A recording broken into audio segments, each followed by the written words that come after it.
आज हम लोग पढ़ेंगे क्लास 10 केमिस्ट्री लेसन 4 कार्बन एवं उसकी संरचना, उसमें अनुसूत्र और संरचना सूत्र का निर्माण हम लोग देखेंगे। पहले जो भी वीडियो आप लोगों को मिला है उसमें इन सारी चीज़ों के बारे में बताया गया है। आज हम बस कुछ क्वेश्चन को लेकर के उसको क्लियर करेंगे ताकि आपका जो सारा डाउट है वो पूरी तरह से क्लियर हो जाए। जैसे सबसे पहले आपको नज़र आ रहा होगा कार्बन की संख्या। यहाँ पर कार्बन की संख्या 1 होगी तो उसको मेथ बोलेंगे, 2 होगा तो एथ, 3 होगा तो प्रो, 4 होगा तो ब्यूट, 5 होगा तो पेंट और 6 होगा तो हेक्स। इसके आगे भी होती है लेकिन वो जो आपको पढ़ना है वो क्लास 12 में पढ़ना है, क्लास 10 तक केवल 6 तक ही पढ़ना है। ठीक है। ग्रुप बहुत सारे होते हैं, जैसे अल्कोहल ग्रुप होता है, एल्डिहाइड होता है, कीटोन होता है, कार्बोक्सिलिक होता है, हेलोजन होता है। इससे पहले मैंने आपको एल्केन, एल्किन, एल्काइन के बारे में बताया था। तो अल्कोहल ग्रुप जो है उसमें जो विषम परमाणु है वो OH, मतलब अगर कोई सूत्र है उसके लास्ट में OH लगा हुआ है मतलब वो अल्कोहल ग्रुप का होगा। तो इसका फार्मूला होता है CnH2n+1 OH। इसमें इन में नॉल जोड़ते हैं। उदाहरण के लिए जो क्वेश्चन है, सबसे पहला क्वेश्चन हमारा मेथेनॉल। मेथेनॉल मेथ मतलब एक कार्बन, तो कार्बन की संख्या 1 लेंगे जैसा कि सूत्र में दिया हुआ है। नॉल का सूत्र जो है वो है आपका CnH2n+1 OH।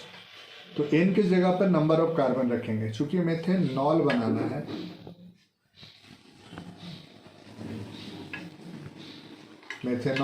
है, मेथ में एक कार्बन होता है तो n की जगह पर कार्बन की संख्या 1 रखेंगे। लिखते हैं हम Cn, तो Cn की जगह पर रखेंगे हम C1H2 × 1, क्योंकि यहाँ भी n है यहाँ भी n है, तो Cn फिर H2 × के बाद फिर से 1, फिर प्लस में 1 और लास्ट में आपका हो जाएगा OH। ठीक है। तब C1 तो C लिख सकते हैं, H2 × 1 तो H2 × 1 H2 हो गया, +1 तो H2 और 1 टोटल 3 CH3, लास्ट में क्या है आपका OH। ये था आपका मेथेनॉल का सूत्र। दूसरा आपका ब्यूटेनॉल। तो ब्यूटेनॉल में वही करेंगे, n के जगह पे 4 को रख के बनाएंगे। लिखते हैं और उसका यहाँ पर n की जगह पर 4 रखेंगे तो C4 हो गया, फिर H2 × फिर से n है, फिर से यहाँ पर 4 रखा जाएगा, प्लस में 1 लिखेंगे और लिखेंगे OH। तो अब यहाँ पर C4 है, H आपका हो गया 2 चौके 8 और 1 9, तो H9 और OH। ये आपका हो गया ब्यूटेनॉल। अगर इसका हम संरचना सूत्र का बात करें तो संरचना सूत्र इस प्रकार से लिखा जाएगा, जैसे आपका CH3OH। तो लिखते हैं CH कितना है 3, तो H 1 2 3 और लास्ट में लिखेंगे OH। एक बात ध्यान देने के लायक है, हम जानते हैं कि एक आबंध का मतलब 2 इलेक्ट्रॉन होता है। अब यहाँ पर अगर कार्बन है और इसके बीच 4 आबंध है, मतलब इसके पास 8 इलेक्ट्रॉन कंप्लीट हो गया, 4 दूना 8। हाइड्रोजन के पास 1 इलेक्ट्रॉन होता है, 1 चाहिए होता है, तो हर हाइड्रोजन के पास अगर एक आबंध है मतलब कि उसका जो इलेक्ट्रॉन है, इलेक्ट्रॉन का संख्या है वो 2 हो गया। तो हाइड्रोजन को 1 आबंध चाहिए, कार्बन को 4 आबंध चाहिए। या फिर इसको ऐसे भी समझ सकते हैं, जिसका जितना वैलेंसी होता है, संयोजकता होता है, उतना ही आबंध का जरूरत उसको होता है। जैसा कि हम सभी जानते हैं OH का भी संयोजकता 1 होता है, इसलिए OH के साथ भी एक आबंध हम लोगों ने लिखा है। दूसरा का संरचना सूत्र बनाते हैं C4H9OH का। देखते हैं क्या बनता है। C4 तो 1 2 3 4, C4 हो गया। H कितना हमारे पास 9, लिखते हैं 1 2 3 4 5 6 7 8 9। अब यहाँ पर काउंट करेंगे हम, कार्बन के पास कितना आबंध है। 4 आबंध होना चाहिए क्योंकि उसका संयोजकता 4 है। 1 2 3 4 है, 1 2 3 4 है, 1 2 3 4 है। यहाँ पर 1 2 3 है, तो हमारे पास क्या बच रहा है लास्ट में OH। तो OH के लिए भी एक आबंध होता है क्योंकि OH का संयोजकता 1 होता है। तो आपका कंप्लीट हो गया अणुसूत्र और संरचना सूत्र दोनों। अब हम एल्डिहाइड में आते हैं। एल्डिहाइड का हम लोग क्वेश्चन लेके रखे, मेथेनॉल प्रोपेनॉल 2 बनाते हैं। मेथेनॉल बनाना है तो चूंकि मेथ में कार्बन की संख्या 1 होगी, मेथेनॉल कार्बन का संख्या 1 होता है। और चूंकि सूत्र में एक कार्बन पहले से हमारा है, पहले की वीडियो में मैंने बताया था कि सूत्र में एक कार्बन है तो वहां पर एक कार्बन कम लेंगे। चूंकि सूत्र CnH2n+1 CHO है, एक कार्बन पहले से है और एक कार्बन ही हमको लेना था, तो अब फॉर्मूला में हम n के जगह पर 0 बैठाएंगे, क्योंकि अब हम एक भी कार्बन नहीं ले सकते क्योंकि एक कार्बन पहले से है। तो लिखते हैं C0H2n+0 लास्ट में लिखेंगे हम CHO। तो कोई भी संख्या को, किसी भी चीज को अगर 0 से गुना करते हैं तो 0 हो जाता है। तो C0 C×0 तो 0 हो गया, H2×0 तो ये भी 0 हो गया। हमारे पास क्या बचा? केवल 1, और ये 1 जो था वो H के लिए था, अर्थात यहाँ से यहाँ तक केवल हमारे पास H बचा और लास्ट में हमारा जो था CHO। ये जो हो गया आपका मेथेनॉल का अनुसूत्र हो गया। एक और अनुसूत्र बनाते हैं नैल से, प्रोपेनॉल का बनाते हैं। प्रोप का मतलब होता है 3 कार्बन, चूंकि एक सूत्र में पहले से है तो यहाँ पर हम 2 कार्बन लेंगे। लिखते हैं C2H2×2+1 CHO। सॉल्व करते हैं C2 तो लिख देते हैं C2। H कितना हो गया? 2 दूना 4 और 1 5, H आपका हो गया 5। लास्ट में हमारा है CHO। ये जो आपका सूत्र हो गया, ये हो गया प्रोपेनॉल का।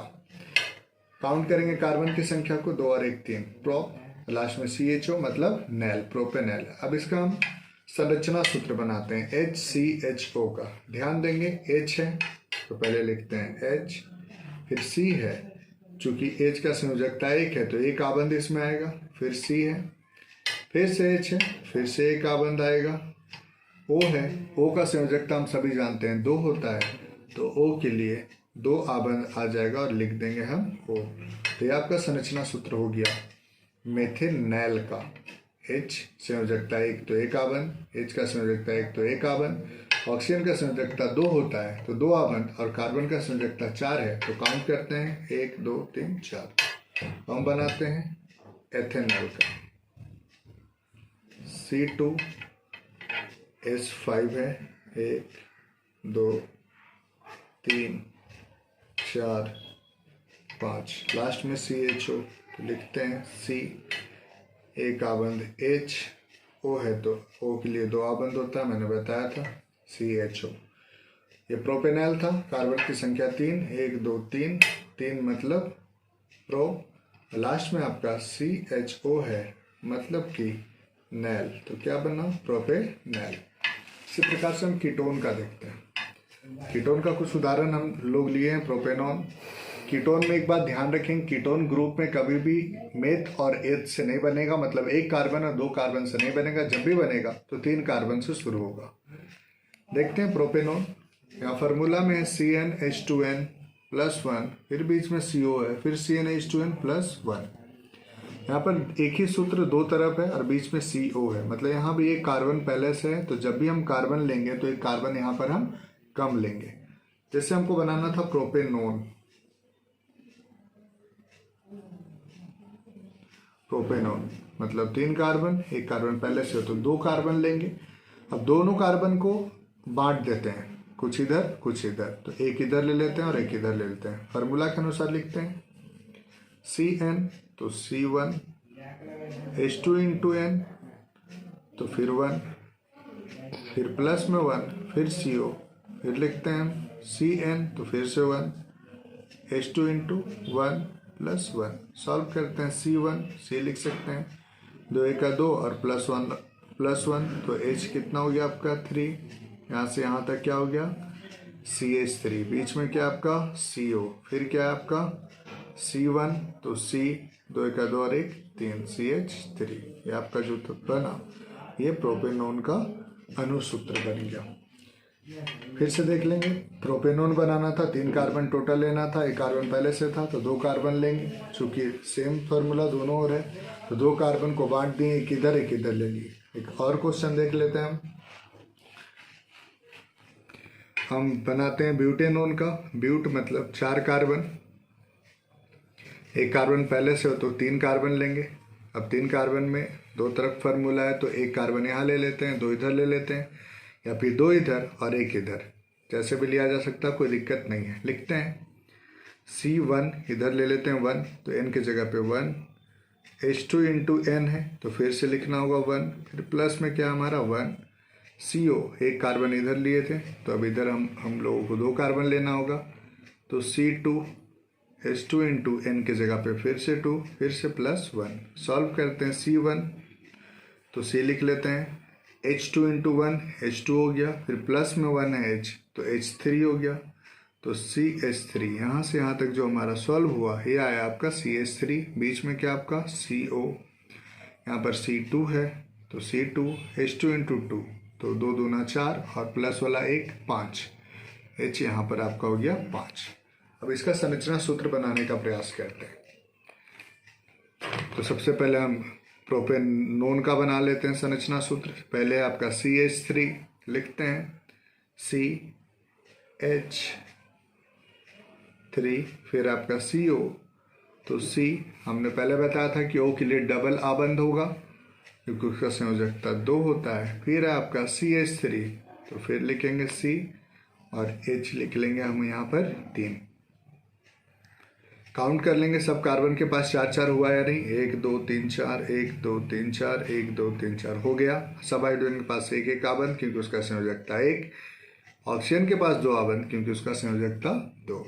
अब हम ब्यूटेनॉन का संरचना बनाते हैं। फिर से लिखेंगे CH3, तो लिखते हैं CH जो है आपका 3 हो गया, फिर बीच में CO, तो C डबल आबंध के साथ O, C2 है तो C2 H5 है, तो 1 2 3 4 5, ये आपका ब्यूटेनॉन का संरचना हो गया। अब हम कार्बोक्सिलिक अम्ल की ओर आते हैं। कार्बोक्सिलिक अम्ल जिसका विषम परमाणु COOH, मतलब कोई भी सूत्र है जिसमें लास्ट में COOH लगा हुआ है, मतलब वो कार्बोक्सिलिक अम्ल ग्रुप का है। चूँकि यहाँ भी 1 कार्बन पहले से है सूत्र में, तो जब भी इसको बनाएंगे तो 1 कार्बन कम लेंगे। यहाँ पर उदाहरण के रूप में क्वेश्चन में हम लोग लेके रखे हैं मेथेनॉइक अम्ल और एथेनॉइक अम्ल, 2 बनाते हैं। मेथेनॉइक मतलब 1 कार्बन, एथेनॉइक का मतलब 1 कार्बन, 1 कार्बन पहले से है, तो यहाँ पर भी कार्बन का संख्या हम कितना लेंगे 0, तो CN के जगह पर 0, H2 इंटू फिर से N है तो वहाँ पर 0, फिर प्लस के साथ 1 है, लास्ट में होगा हमारा COOH। सॉल्व करेंगे C0 H2 इंटू 0, तो यहाँ से यहाँ तक सारा कुछ 0, प्लस 1 बचा जो कि H के लिए था, तो यहाँ से यहाँ तक में H बचा और आपका जो सूत्र बन गया वो हो गया HCOOH। एक और उदाहरण लेते हैं एथेनॉइक का। कार्बन की संख्या इसमें 2 होनी चाहिए, 1 पहले से है तो 1 कार्बन लेंगे। लिखते हैं C1 H2 इंटू 1 प्लस में 1 COOH, C1 तो C लिख सकते हैं, H2 इंटू 1 तो H2 और प्लस 1 तो H3 हो गया आपका, और लास्ट में क्या हो जाएगा COOH। अब इन दोनों का संरचना सूत्र हम बनाते हैं, जैसे HCOOH मेथेनॉइक, तो H लिखेंगे पहले, फिर C लिखेंगे, फिर डबल 2 O है तो 1 O डबल बॉन्ड हो गया, और OH है तो OH के लिए सिंगल बॉन्ड होता है, हम सभी जानते हैं। इसको हम तोड़ के भी लिख सकते हैं चाहेंगे तो, वो बाद में बताएंगे, नेक्स्ट वाले में बता देंगे। तो ये आपका बन गया मेथेनॉइक अम्ल का संरचना सूत्र। हम एथेनॉइक अम्ल का संरचना सूत्र बनाते हैं। CH3 लिखते हैं, CH3, फिर है आपका C, 1 O के लिए डबल बॉन्ड देते हैं, फिर 1 O है सिंगल सिंगल ले लेते हैं, तो CO, फिर 1 बॉन्ड H, तो O के लिए 2 आबंध चाहिए था, 2 आबंध हो गया, 1 और 1 2, हाइड्रोजन के लिए 1 चाहिए था, 1 हो गया। यहाँ ऑक्सीजन के लिए 2 चाहिए था, कार्बन के लिए 1 2 3 4, 1 2 3 4, ऑक्सीजन के लिए 2, हाइड्रोजन के लिए। ये था आपका एथेनॉइक अम्ल का संरचना सूत्र। अब हम हेलोजन ग्रुप की ओर आते हैं। हेलोजन ग्रुप में जो भी अनुलग्न या पूर्वलग्न का बात करते हैं, क्लोरो ब्रोमो, तो इसको बोलते हैं पहले हैं, लगाते बाद में, लेकिन बोलते पहले हैं। जैसे अगर हम बात करें क्वेश्चन के अनुसार क्लोरोमेथेन, चूँकि यहाँ सूत्र में कोई भी सी पहले से नहीं है तो जितना कार्बन लेना है पूरा का पूरा हम ले लेंगे। फार्मूला के अनुसार क्लोरोमेथेन तो CnH2n Cl लेंगे, अगर ब्रोमो बनाना रहेगा तो Cl छोड़ के Br लेंगे। ध्यान देंगे फिर से, अगर क्लोरो बनाना है तो Br छोड़ देंगे, अगर ब्रोमो बनाना है तो Cl छोड़ देंगे। तो चूंकि पहला क्वेश्चन है क्लोरोमेथेन, लिखते हैं मैथ में कितना कार्बन, एक, तो C1H2 × 1 प्लस में 1 Cl। सॉल्व करेंगे, C1 है तो C लिख सकते हैं, H2 × 1 H2 और प्लस 1 वाला H तो CH3, लास्ट में क्या हो जाएगा हमारा Cl। दूसरा क्वेश्चन है ब्रोमोपेंटेन। पेंट में कितना कार्बन होता है हम लोगों का, 5, तो पूरा का पूरा 5 लेंगे फार्मूला के अनुसार। तो Cn तो C5, H2n तो H2 × 5 प्लस 1 क्या लेना है Br, तो C5, 2 बचे 10 और 1 11 और लास्ट में हमारा क्या है Br। तो इसका संरचना सूत्र यदि बनाएंगे तो बहुत इजी है, CH3 तो लिखेंगे CH कितना है हमारा 3, लास्ट में क्या Cl। हम सभी जानते हैं क्लोरीन का जो संयोजकता होता है वो 1 होता है, तो Cl का जो आबंध होगा वो 1 होगा। कार्बन का संयोजकता 4 है तो कार्बन का आबंध 4 होगा। हाइड्रोजन का संयोजकता 1 है तो हाइड्रोजन का 1 आबंध होगा। यहाँ पे इसको लिखते हैं C5H11Br। C5 1 2 3 4 5, H कितना हमारा 11, 1 2 3 4 5 6 7 8 9 10 11, तो H हम 11 लिख देते हैं।